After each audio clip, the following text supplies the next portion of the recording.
Semakin beragamnya acara di berbagai media siaran menuntut kita untuk lebih cerdas serta bijak dalam memilih dan memilah tayangan yang layak, berkualitas, sekaligus berdampak positif bagi pembangunan mental juga karakter kita. Bila menonton TV, perhatikan simbol klasifikasi tayangan. Perhatikan pula tokoh atau pembawa program. Dampingi anak-anak saat mereka menonton. Jadilah penonton cerdas dan kritis.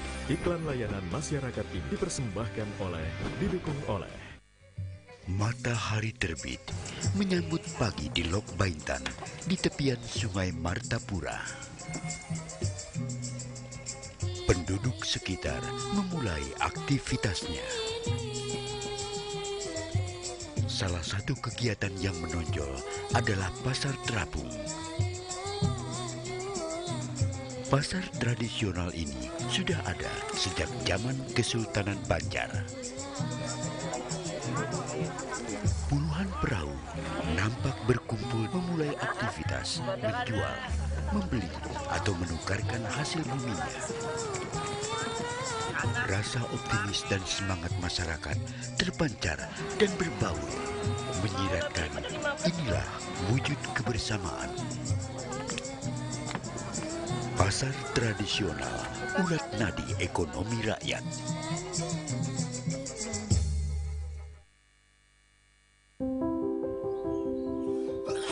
Tanpa disadari,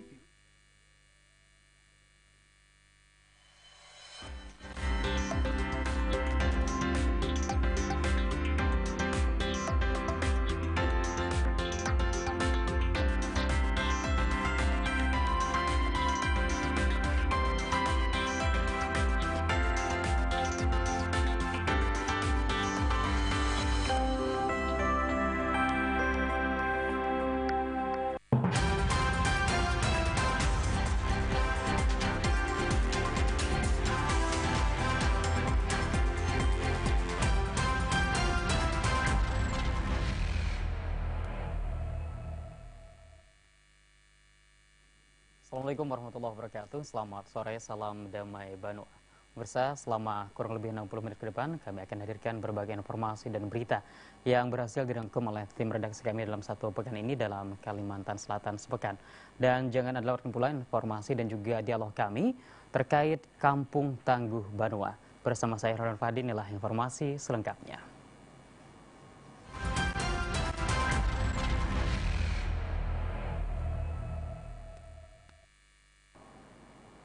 Pemirsa, pekan depan asrama haji dipastikan siap ditempati sebagai salah satu tempat karantina yang menampung pasien positif COVID-19. Asrama haji dapat menampung 200 orang pasien.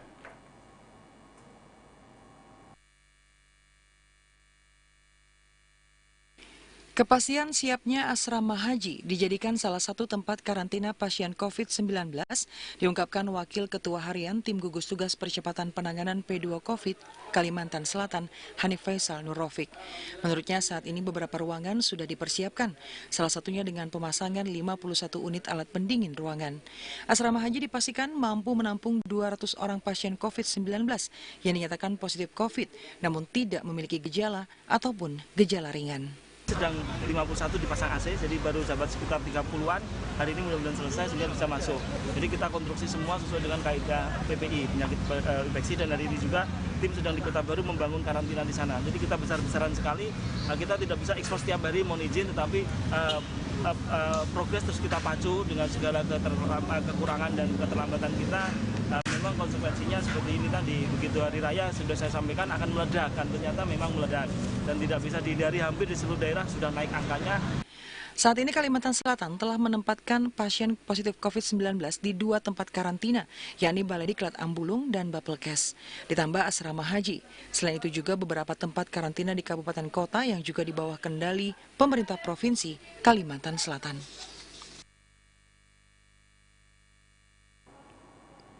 Ya pemirsa, di pekan ini Ketua Umum Palang Merah Indonesia PMI Yusuf Kala berkunjung ke Kalimantan Selatan. Selain melakukan peninjauan ke gudang logistik PMI, Yusuf Kala juga melakukan pertemuan dengan tim gugus tugas percepatan penanganan COVID-19 Provinsi Kalimantan Selatan. Yusuf Kala mengingatkan agar pemerintah Provinsi Kalimantan Selatan melakukan pemeriksaan COVID-19 secara masif.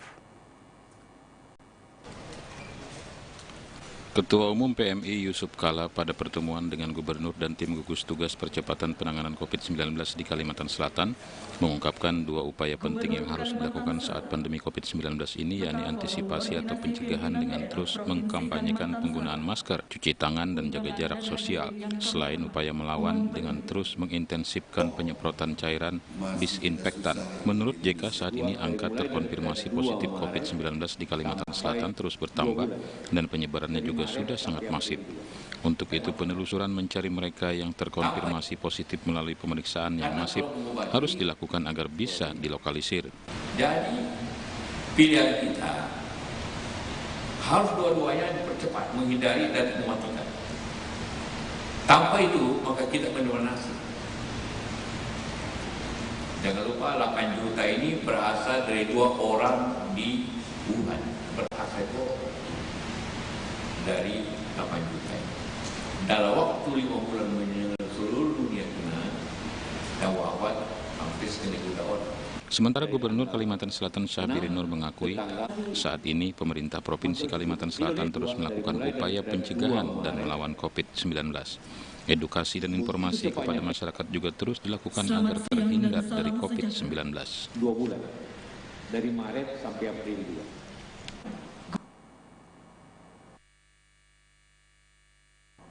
Kita ke Barito Kuala, sebanyak 24 orang warga Kecamatan Marabahan Klaster Pasar dinyatakan positif COVID-19. Hasil ini didapat setelah melakukan rapid test terhadap 200 pedagang di kawasan Pasar Baru dan Pasar Wangkang, Marabahan. Sebanyak 24 pedagang Pasar Baru dan Pasar Wangkang yang tergabung di Pasar Baru Marabahan dinyatakan terkonfirmasi positif COVID-19. Hasil ini didapati setelah sebelumnya dilakukan rapid test selektif terhadap 200 pedagang dan 25 orang swab terhadap seluruh pedagang yang merupakan warga Kecamatan Marabahan. Menurut Jubir Gugus Tugas P2 COVID-19 Kabupaten Batola Azizah Sriwidari, seluruh pasien OTG ini untuk riwayat kontaknya masih belum bisa ditentukan dan hingga sekarang masih menjalani isolasi mandiri di rumah masing-masing. Jadi selektif, kemudian kita ambil para pedagang yang ada keluhan batuk pilek sebelumnya, kita ambil dari 200 orang yang diambil rapid test itu ada 25 yang reaktif. Dan kemudian 25 ini kita terus mengambil swabnya, 9 hari kemudian keluar hasil swabnya itu menjadi positif 24 orang. Di Kabupaten Barito Kuala sendiri dengan bertambahnya sebanyak 24 orang klaster pasar ini, total yang terkonfirmasi COVID-19 di Bumi Ijejela menjadi berjumlah 180 orang. Dari Kabupaten Batola, Randy Tisna, kontributor TVRI Kalimantan Selatan. Pecah rekor tertinggi kasus terkonfirmasi COVID-19 di Kabupaten Barito Kuala bertambah sebanyak 35 kasus pekan ini.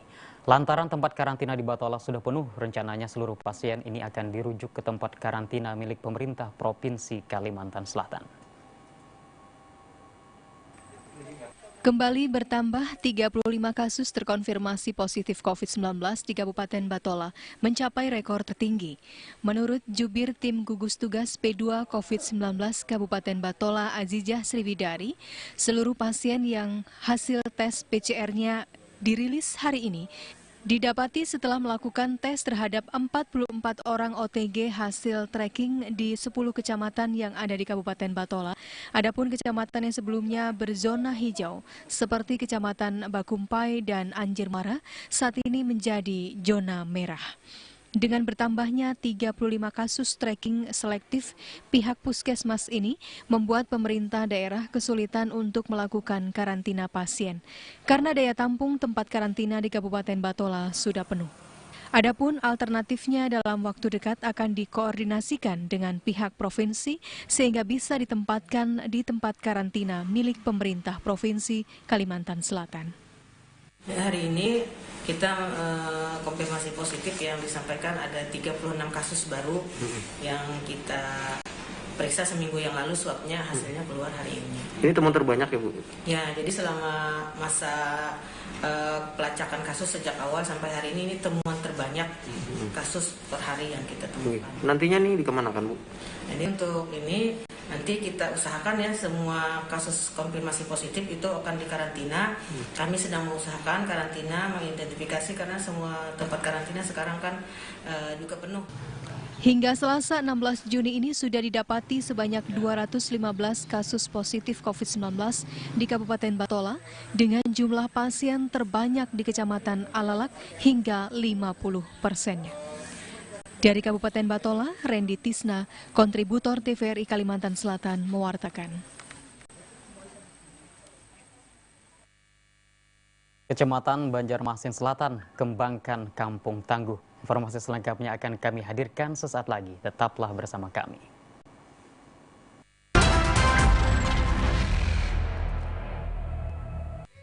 Matahari terbit menyambut pagi di Lok Baintan di tepian Sungai Martapura. Penduduk sekitar memulai aktivitasnya. Salah satu kegiatan yang menonjol adalah pasar terapung.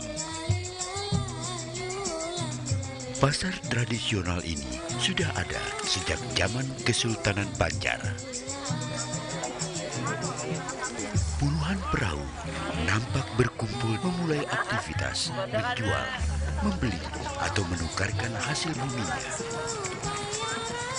Rasa optimis dan semangat masyarakat terpancar dan berbaur, menyiratkan inilah wujud kebersamaan. Pasar tradisional, urat nadi ekonomi rakyat.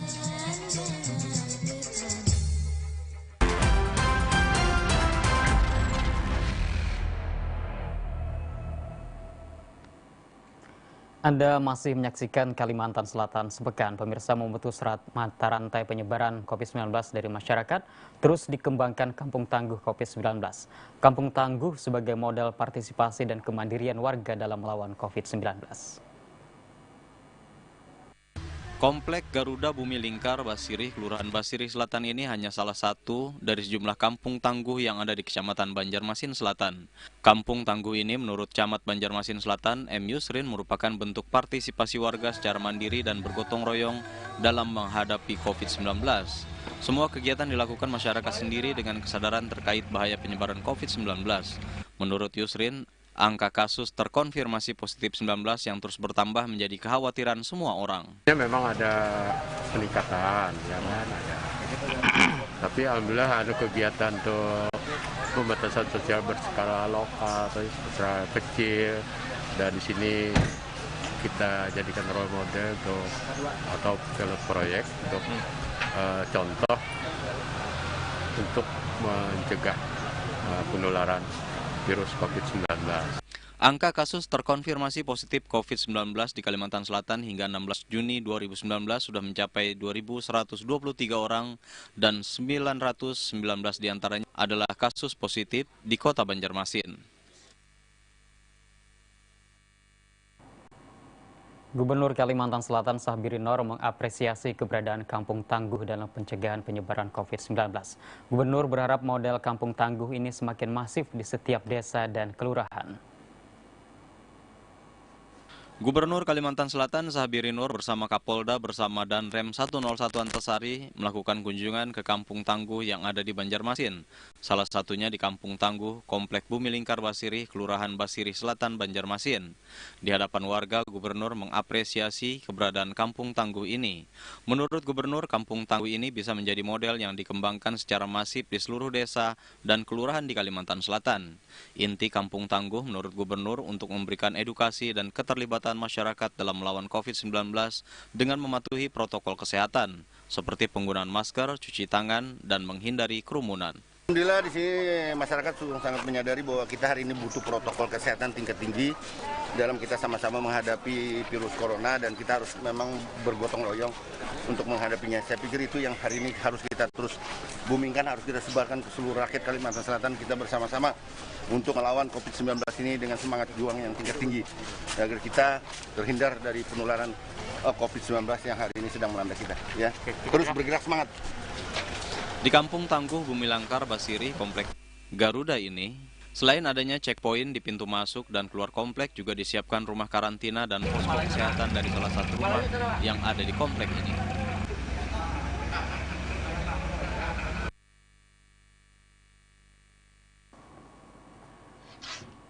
Ya pemirsa, pemerintah daerah bersama TNI Polri dan elemen masyarakat membentuk kampung tangguh untuk memutus rantai penularan COVID-19.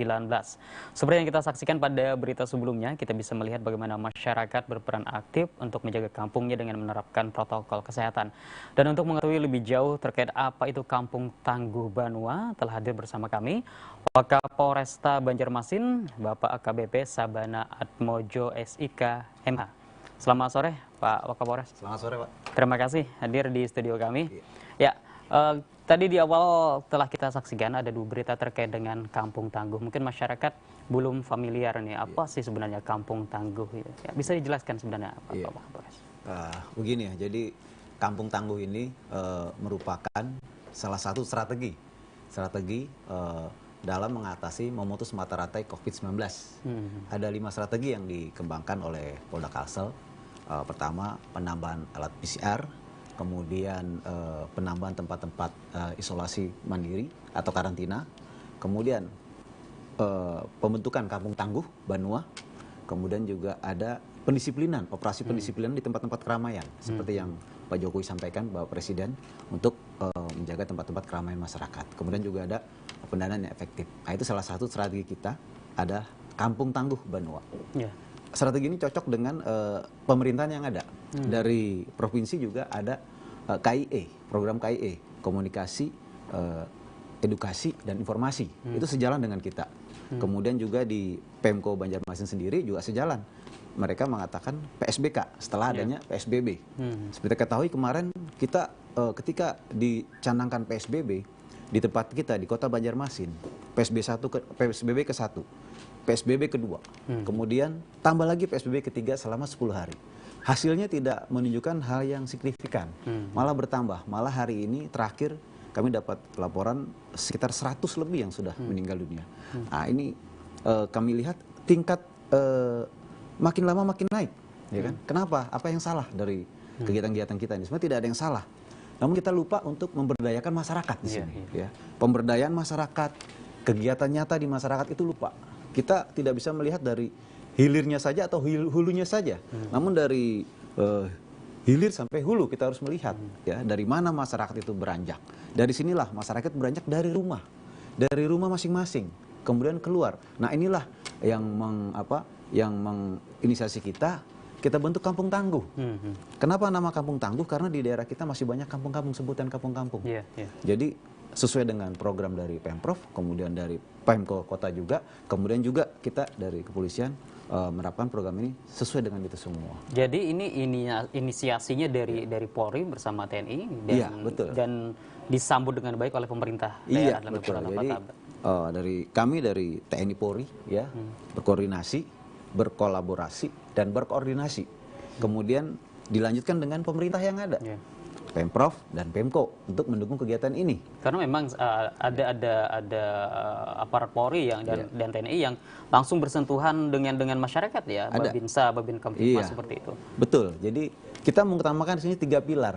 3 pilar itu ada Babinsa, Babin Kamtipmas dan Pak Lurah. Oh iya. Nah, 3 pilar inilah yang mampu mengetahui seluk-beluk keadaan di masyarakatnya masing-masing. Mulai dari kampung-kampung ini itu kita berdayakan. Jadi dengan mengajak masyarakat, membangkitkan masyarakat untuk melakukan bersama-sama mematuhi protokol kesehatan mulai dari rumah. Kalau kita hanya di tempat-tempat keramaian saja, hanya hulu hilirnya saja, tapi kita asalnya tidak tahu. Asalnya inilah mereka dari rumah, dari kampung itulah asalnya. Kalau antar tetangga saling memberitahu, menerapkan protokol kesehatan dari masyarakat itu sendiri untuk masyarakat itu sendiri, insya Allah semua sudah terpola dari bawah. Jadi ketika keluar rumah sudah pakai masker, ketika masuk ke dalam kampungnya sudah cuci tangan di depan, ketika masuk juga dicek dengan termogan. Ini berarti masuk ke dalam perilaku yang berlaku di kampung tersebut atau metode atau cara bertindak di kampung tersebut. Betul. Sebenarnya. Seperti apa? Mungkin bisa dijelaskan lebih detail, Pak. Jadi dalam kampung tangguh Banua ini dari masyarakat untuk masyarakat. Jadi di situ nanti kita bisa menaruh protokol kesehatan mulai dari pintu masuk, jika ada pintu masuk disiapkan di situ tempat-tempat, ada cuci tangan, ada sarung tangan, kemudian ada juga disinfektan untuk cuci tangan, kemudian juga ada termogan, ya. Ini semua dari mana? Ini semua dari partisipasi masyarakat sendiri. Alhamdulillah sampai sekarang nih sudah 5 kampung tangguh yang ada di Kota Banjarmasin sudah dicek oleh Bapak Gubernur juga, kemudian juga Bapak Wali Kota. Kemudian akan bertambah lagi minggu ini. Ada sekitar 10 akan pembentukan kembali. Jadi itu semua sampai sekarang partisipasi masyarakat yang diutamakan. Tidak ada transaksional dengan masyarakat. Berarti dari sisi keterlibatan mereka secara fisik, moral, material termasuk juga masyarakat. Betul masyarakat. Seperti misalnya satu RT ini ada 200 kakak. Satu kelurahan bisa sampai 35 RT. Bisa dibayangkan itu, banyak sekali penduduk di situ. Dari 35 RT itulah mereka bersatu, ya. Ada yang menyumbang ember untuk air, ada yang menyumbang hand sanitizer, ada yang menyumbang juga yang bisa dibantu misalnya tisu di situ. Ada juga yang mampu menyumbang termogan. Jadi dari ratusan masyarakat itu mereka bisa berpartisipasi di sini. Itu yang kita inginkan adalah itu, partisipasi masyarakat. Ya, ini memang kalau kita lihat di layarnya adalah dasar sebenarnya penerapan dari kampung tangguh ini. Jadi memang ada rujukan-rujukan sebenarnya, tidak asal membuat saja. Tidak. Ya. Jadi kita dasar-dasar dari Bapak Presiden pertama kali menerapkan bahwa daerah kita adalah wabah corona, ya COVID. Kemudian juga ada maklumat dari Bapak Kapolri nomor 2 waktu itu untuk melakukan kegiatan-kegiatan yang mendukung memutus mata rantai COVID. Kemudian juga diterbitkan Permenkes, ya. Permenkes 328 untuk menerapkan kehidupan menggunakan protokol kesehatan. Nah, sampai saat ini pun sudah dilaksanakan PSBB 1, 2, 3. Kemudian kita sekarang menghadapi kehidupan normal kembali nanti. New normal yang dibilang new normal itu. Untuk itulah protokol-protokol kesehatan ini harus diterapkan. Dari mana? Mulai dari masyarakat itu sendiri. Kalau kita hanya mencegat di jalan, pos BB, seperti pos BB itu, ya kan, masyarakat tidak boleh beraktivitas, semua dilarang. Ini kan juga membahayakan perekonomian kita juga. Dari daerah bisa ke nasional nantinya. Untuk itulah antara jurang ekonomi dengan jurang kesehatan di sini, dengan jurang COVID ini, kita harus tengah-tengah. Ya, bagaimana caranya COVID ini bisa kita atasi dan ekonomi masyarakat juga bisa berjalan. Baik, baik Pak Waka, sebelum kita lanjutkan, masih banyak yang harus kita diskusikan sebenarnya sore ini, tapi kita harus jeda terlebih dahulu. Kita harus mendengarkan kumandang azan salat maghrib untuk wilayah Kota Banjarmasin dan sekitarnya. Pemirsa, kami akan segera kembali sesaat lagi.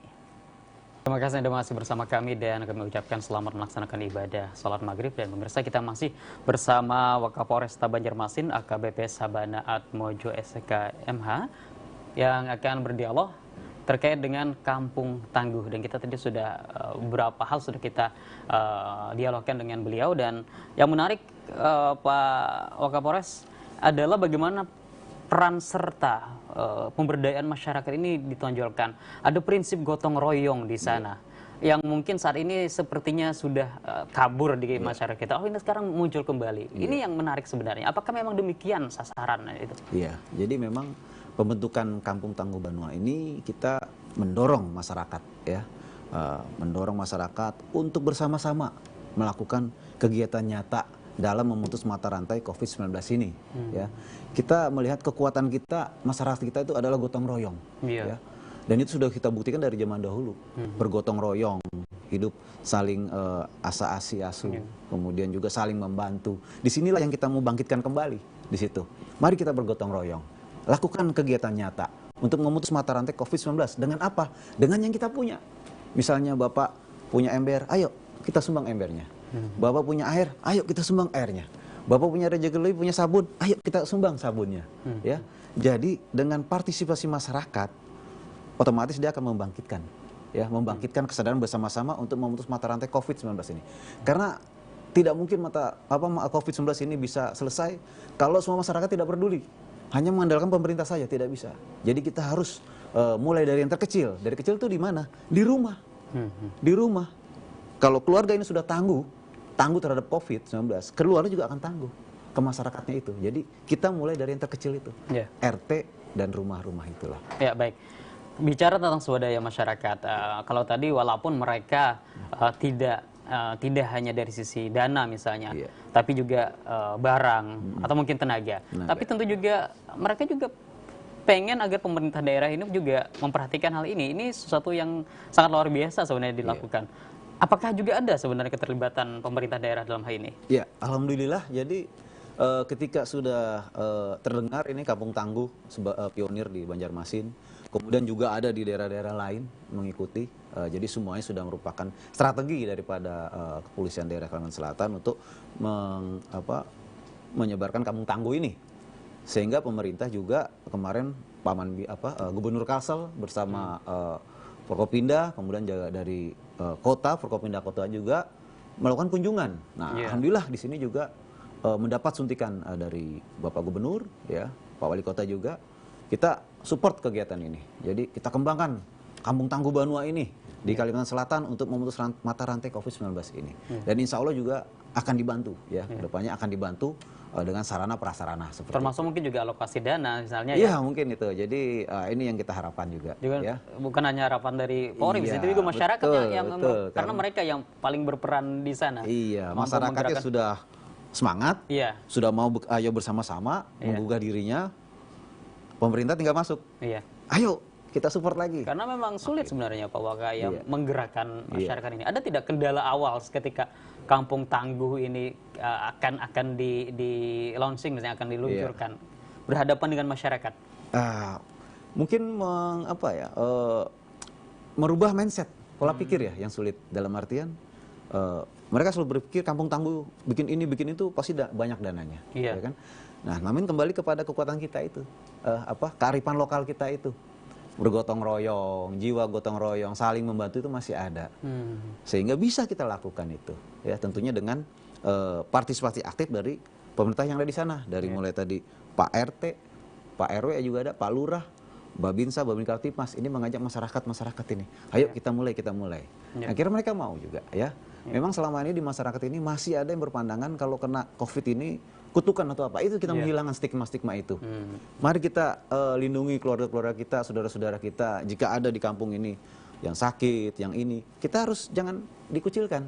Kita bantu. Seperti apa tadi? Yaitu penerapan protokol kesehatan. Kemudian juga di Kampung Tangguh ini juga ada namanya lumbung pangan. Oh iya. Jadi ada cek pos di situ kan, posko cek pengecekan yang masuk dan keluar. Kemudian juga ada lumbung pangan. Lumbung pangan ini dari masyarakat untuk masyarakat. Masyarakat yang punya kelebihan menyumbangkan berasnya. Ada beras, ada mie, kemarin ada susu kita lihat. Untuk siapa? Untuk jika ada warganya di situ juga, misalnya satu RT ada yang terkendala COVID, terkena dampak COVID, mereka akan diberikan bantuan. Ataupun yang sedang mengisolasi diri di situ. Iya, isolasi mandiri. Mereka akan diberikan bantuan dari yang kumpulan warga itu. Jadi tidak semata-mata mengandalkan bantuan pemerintah yang selama ini. Tidak hanya sekedar checkpoint saja ya, periksa suhu, kelengkapan, betul. Tapi juga sampai lumbung pangan. Lumbung pangan ada. Kemudian juga ada posko kesehatan. Posko kesehatan. Jadi di satu RT ini kan di kelurahan ini ada puskesmas. Nah, mereka bekerjasama dengan puskesmas. Jadi di RT itu kalau mengetahui ada warga yang sudah mulai terindikasi, dia akan melaporkan. Melaporkan kepada Pak RT, kemudian pada Pak Lurah, kemudian langsung ke puskesmas. Nanti petugas datang. Jika ada yang terindikasi. Ini kesadaran ini yang penting ini. Jadi mereka dengan sadar, mari kita sama-sama memutus mata rantai COVID ini. Jadi memang ada sedikit perbedaan sebenarnya dengan PSBB atau PSBK misalnya. Kalau PSBK ada tidak perbedaan yang sangat signifikan? Kalau tadi kan ada lumbung pangan ini. Ini ada lumbung pangan. Ada lumbung pangan, kemudian ada checkpoint kesehatan. Adakah lagi selain itu sebenarnya? Ada, misalnya tergantung daripada potensi-potensi yang ada di situ. Satu daerah kan tidak sama dengan daerah yang lain. Ada satu kelurahan ini penduduknya semuanya bekerja, tidak kesulitan ekonomi. Namun juga ada satu kelurahan ini penduduknya susah semua gitu loh. Sebagian besar susah, tidak bekerja, pendapatannya dari sehari-hari mungkin tidak cukup gitulah. Inilah yang kita lihat potensi-potensi itu. Yang kita bangkitkan adalah silakan kerahkan potensi yang ada. Misalnya dia bisa membangun pondok bacaan untuk anak-anak. Anak-anak ini selama ini kan libur nih. Libur sudah panjang sekali. Jenuh, bosan ya. Mungkin kita berikan pondok baca, siapkan buku-buku di situ, buku-buku majalah, buku-buku cerita yang lain. Anak-anak bisa membaca di situ, tidak jenuh. Tentunya dengan masyarakat sebenarnya selama pedoman ada, tapi mereka bisa berimprovisasi dari situ. Bisa berimprovisasi. Malah ada juga yang menyiapkan ambulan. Ambulan setiap dikeluarkan ada bantuan juga, kadang di masjid ada bantuan dari ini, itu juga dilibatkan. Jadi melibatkan seluruh stakeholder yang ada, tidak hanya TNI, Polri, dan kelurahan. Jadi tidak hanya 3 pilar, namun yang utama masyarakatnya sendiri. Kemudian potensi-potensi yang ada di sana, organisasi kemasyarakatan, kepemudaan, kemudian juga ada yang lain. Malah kita harusnya bisa lebih bagus, ya kan? Kita kalau melihat pilkada banyak selebaran di mana-mana, bantuan di mana, masuk COVID tidak bisa, ya kan? Ini harus kita bangkitkan. Ya, baik Pak Waka, kalau bicara tentang peran serta masyarakat, ini keterlibatan mereka sejauh ini dari lima contoh misalnya pilot project ini, dan kemudian akhirnya berkembang. Ini apakah sudah ada hasilnya selama beberapa hari ini? Ya, alhamdulillah yang kita ingin kembangkan adalah mindset masyarakat itu sendiri ya, bahwa mari kita sama mencegah COVID mulai dari diri sendiri. Misalnya apa? Dengan mematuhi protokol kesehatan. Ya, kalau kita lihat yang sudah ada di Basiri, kemudian di Telawang, ya, itu mereka sudah mulai. Jadi di warga itu sudah pakai masker semua. Keluar rumah udah pakai masker. Anak kecil pun yang SD itu pakai masker. Jadi ini kita lihat sesuatu yang sudah dikatakan hal biasa memakai masker, memakai masker, mencuci tangan, ya toh ketika habis kegiatan, kemudian jaga jarak, ya, itu hal-hal dasar ya dalam protokol kesehatan yang bisa memutus mata rantai COVID-19. Itu udah mulai dari masyarakat itu. Dan artinya masyarakat akhirnya ini mungkin seperti pembiasaan begitu ya. Dan akhirnya menjadi budaya bagi mereka itu.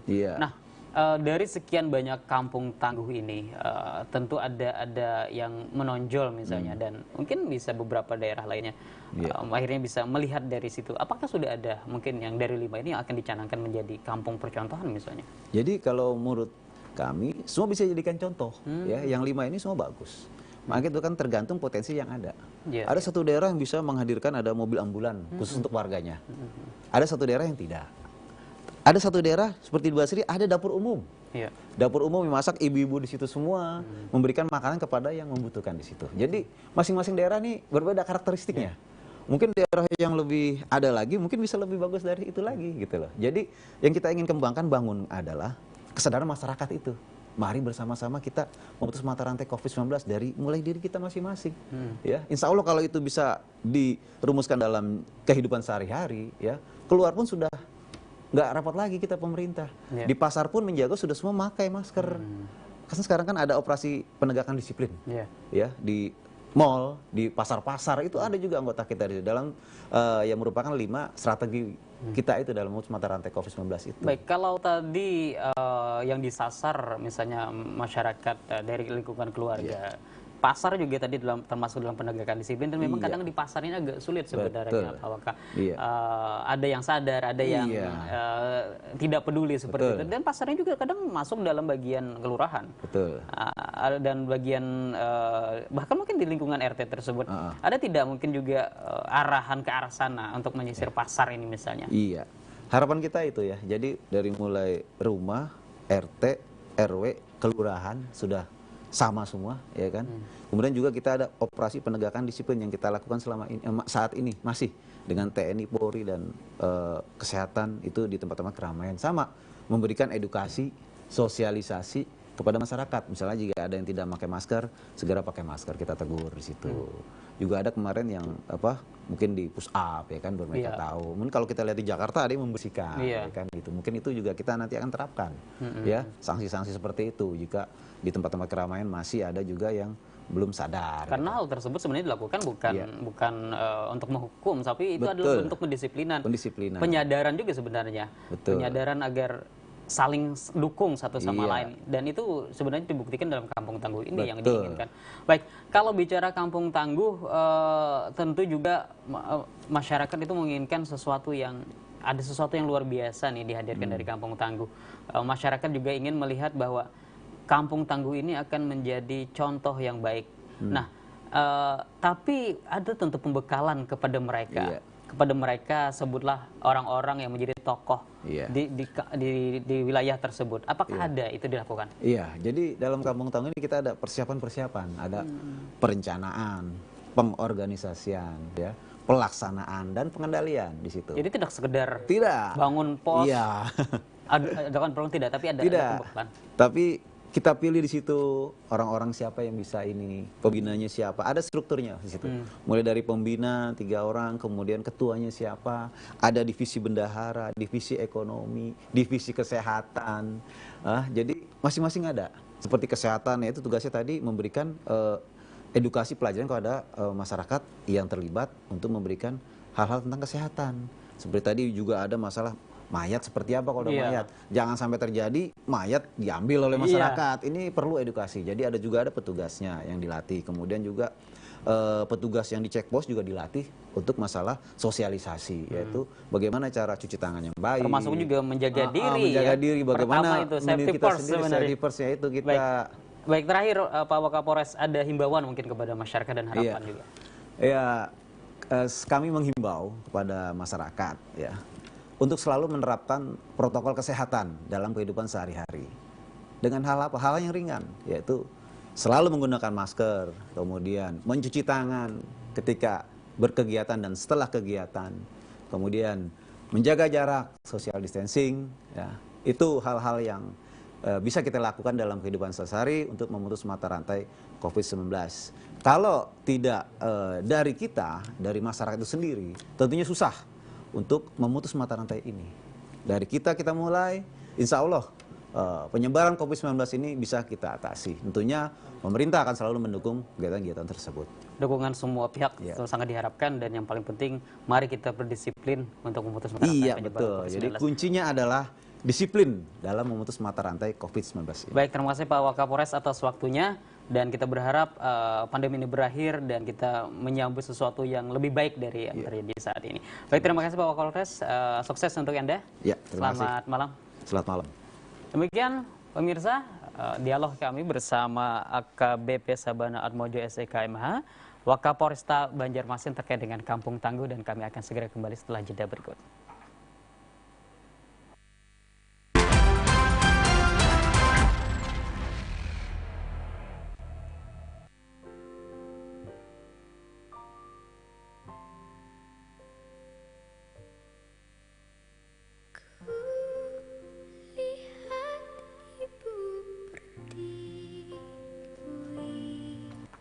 Kan data COVID.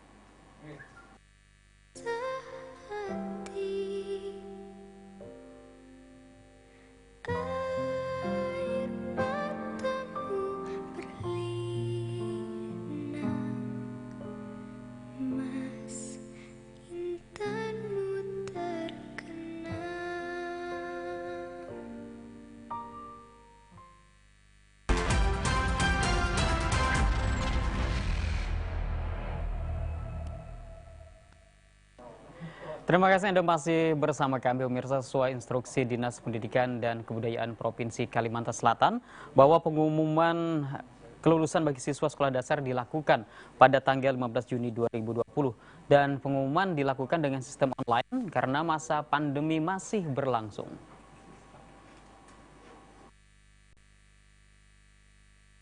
Tanggal 15 Juni, sesuai instruksi Dinas Pendidikan Provinsi Kalimantan Selatan, dilaksanakan pengumuman kelulusan siswa sekolah dasar Kalimantan Selatan. Pengumuman hasil akhir jenjang sekolah dasar ini dilakukan dengan sistem daring atau menggunakan aplikasi online karena pertimbangan masa pandemi masih berlangsung. Kepala Sekolah SDN Kuripan II Mulkini mengungkapkan pelaksanaan pengumuman kelulusan ini dilakukan secara sederhana namun tidak merubah makna. Seluruh siswa dinyatakan lulus dan pihak sekolah juga memberikan apresiasi kepada 10 siswa dengan nilai tertinggi. Ya, kita lakukan ya sesederhana mungkin, ya, namun dalam artian maknanya tetap kita jaga. Makna daripada pengumuman ini adalah satu, ya, adalah melaksanakan daripada apa yang telah diinstruksikan oleh Dinas Pendidikan, yaitu tanggal 15 harus dilaksanakan pengumuman. Yang kedua,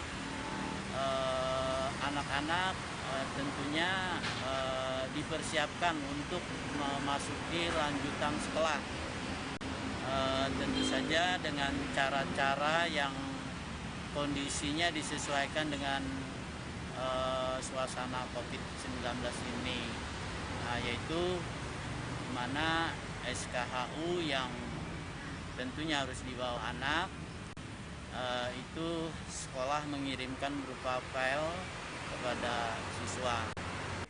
Dengan hasil kelulusan ini diharapkan siswa dapat melakukan pendaftaran untuk melanjutkan pendidikan pada jenjang selanjutnya. Pemerintah Provinsi Kalimantan Selatan masih mempertimbangkan untuk melakukan skema aktif pembelajaran siswa sekolah di tengah pandemi. Mengingat Kalimantan Selatan masih menjadi zona merah penyebaran kasus COVID-19.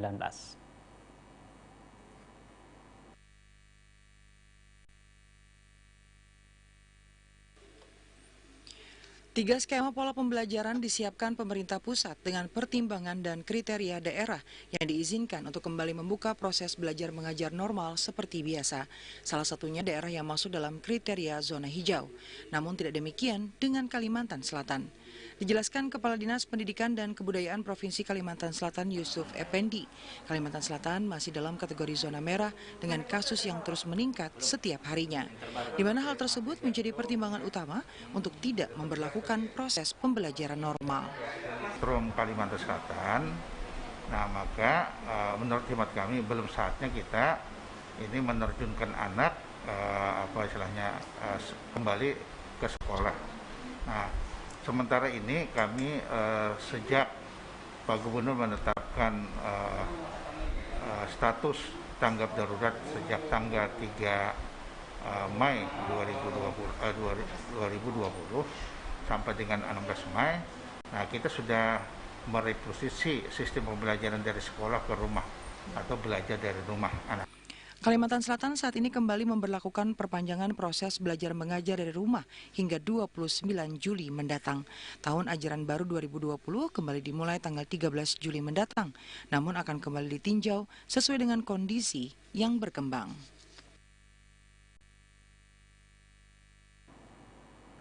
Penjualan perlengkapan sekolah dan alat tulis lainnya di tahun ini tidak seramai pada tahun ajaran baru di tahun-tahun sebelumnya. Penjualannya mengalami penurunan hingga 75%.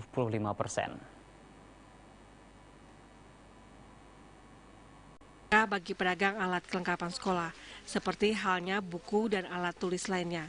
Namun berbeda untuk tahun ini pada masa pandemi COVID-19, di mana masih belum ada kepastian kapan masuk sekolah tahun ajaran baru, berdampak terhadap penjualan alat sekolah.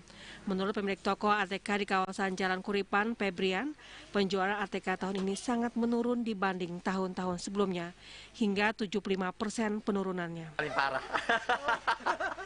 Berapa persen kok turunnya? Wah, 75% ada. Ini membaik pada waktu setelah lebaran aja. Itu juga belum normal. Waktu sebelum lebaran mah itu nggak seperti tahun-tahun sebelumnya. Meski menurun, menurut Febrian, saat ini sudah mulai terlihat geliat pembelian alat tulis untuk anak-anak sekolah. Kendati tidak seramai tahun-tahun sebelumnya pada tahun ajaran baru.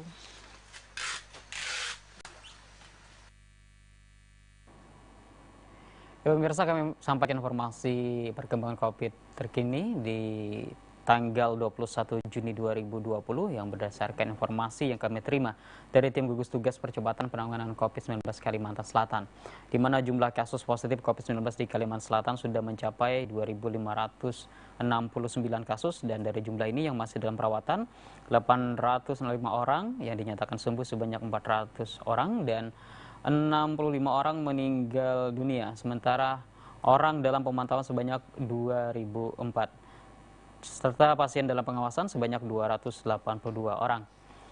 Kami himbau juga untuk Anda memastikan menerapkan protokol kesehatan dimanapun Anda berada, gunakan masker jika Anda terpaksa keluar rumah. Dan kita ikuti informasi selanjutnya setelah jeda berikut ini.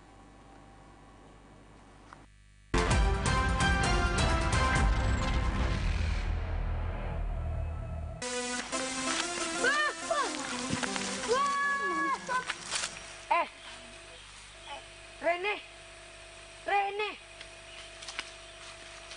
itu ada burung. Bah, apa pula kau ini? Matanya kecil, ke hidung kau. Nyawa,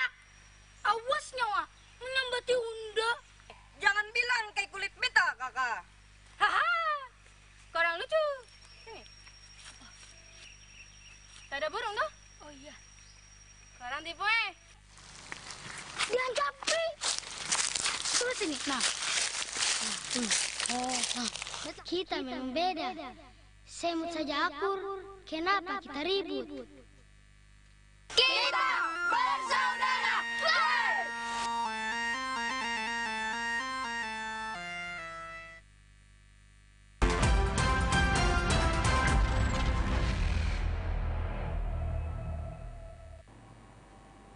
Anda masih bersama kami di Kalimantan Selatan. Sepekan pemirsa, bencana kabut asap menjadi fenomena mengkhawatirkan saat musim kemarau tiba.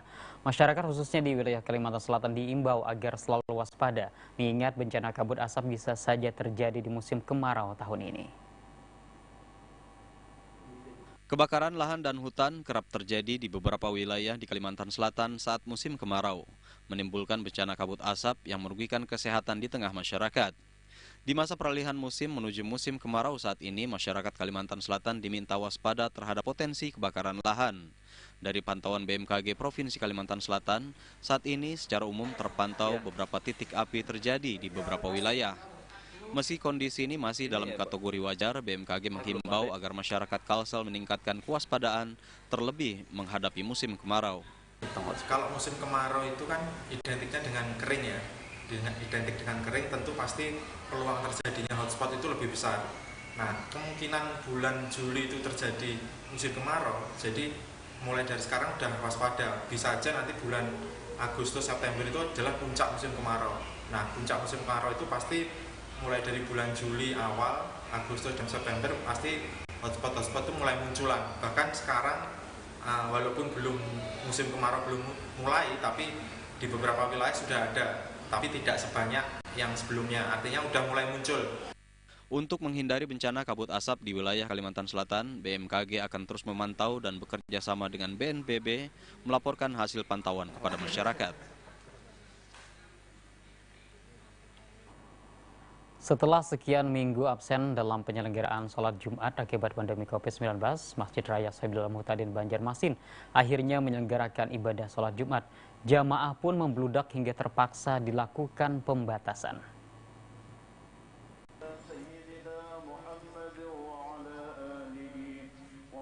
Pembatasan jumlah jamaah diberlakukan menghindari membludaknya jamaah yang ingin melaksanakan sholat Jumat perdana di Masjid Raya Sabilul Muhtadin setelah beberapa minggu absen dalam penyelenggaraan sholat Jumat akibat pandemi COVID-19. Petugas keamanan pun tampak melakukan penjagaan ketat.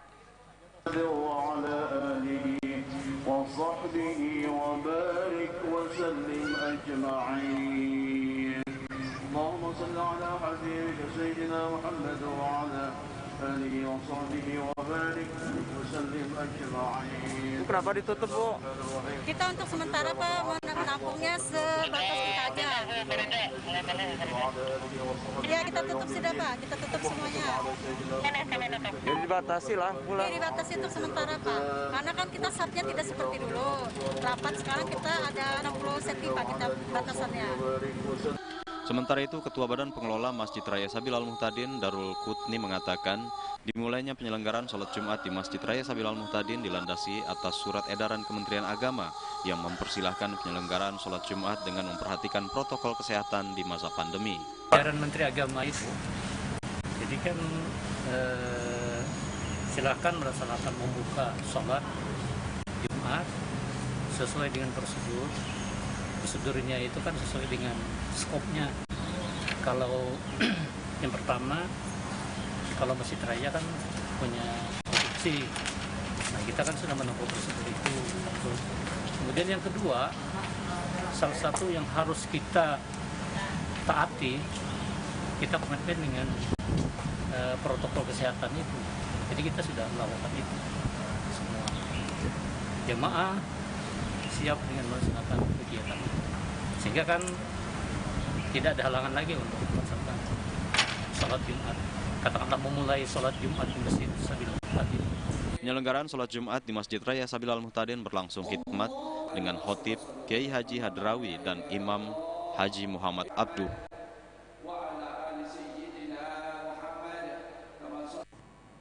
Baliho bando yang terpasang di sepanjang Jalan Ahmad Yani kilometer 1 hingga 6 Banjarmasin akhirnya dibongkar. Pembongkaran dilakukan sejak malam dan menyusul penyegelan yang dilakukan belum lama ini.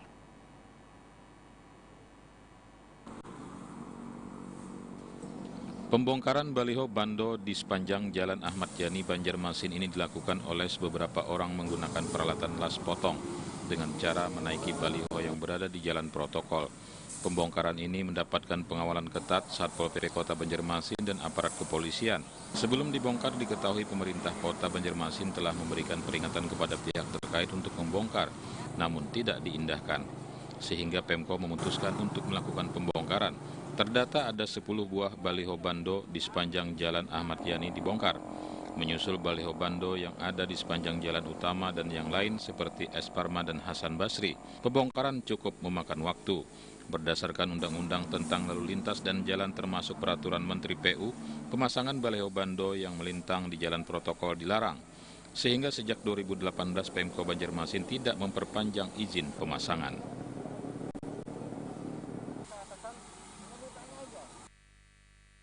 Pemerintah Provinsi Kalimantan Selatan kembali mendapatkan predikat wajar tanpa pengecualian atau WTP untuk laporan hasil pemeriksaan BPK RI. WTP untuk tahun anggaran 2019 merupakan WTP ke-7 berturut-turut yang diraih Kalimantan Selatan. Laporan hasil pemeriksaan LHP Pemerintah Provinsi Kalimantan Selatan untuk tahun anggaran 2019 diserahkan BPK RI melalui Kepala Kantor Perwakilan Kalimantan Selatan. WTP kali ini merupakan yang ke-7 kali berturut-turut yang diraih Kalimantan Selatan dalam LHP. Anggota 6 BPK RI, Hari Azhar Aziz, dalam sambutannya mengapresiasi kinerja pemerintah Provinsi Kalimantan Selatan dalam tata kelola dan laporan keuangan yang disajikan pada APBD.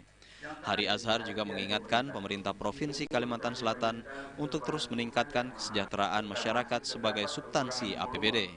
Sehingga kita dengan ini menyimpulkan dengan penuh keyakinan atas laporan keuangan pemerintah Provinsi Kalimantan Selatan tahun anggaran 2019 dan memberikan opini wajar tanpa pengecualian.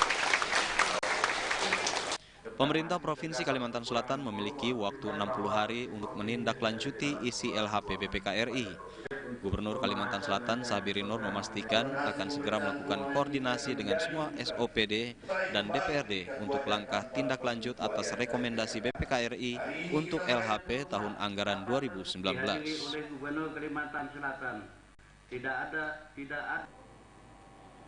Pemirsa, harga ayam ras potong terus meroket.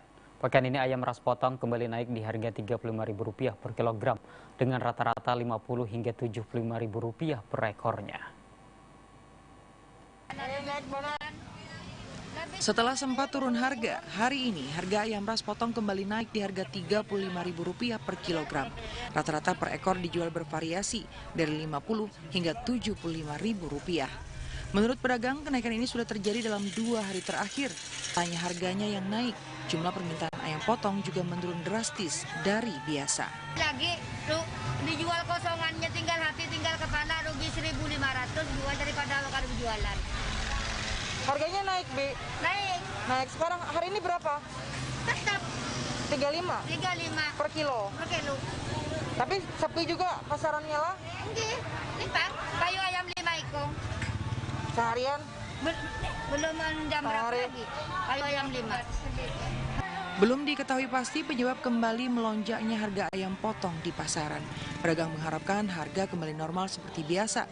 Demikian juga daya beli masyarakat.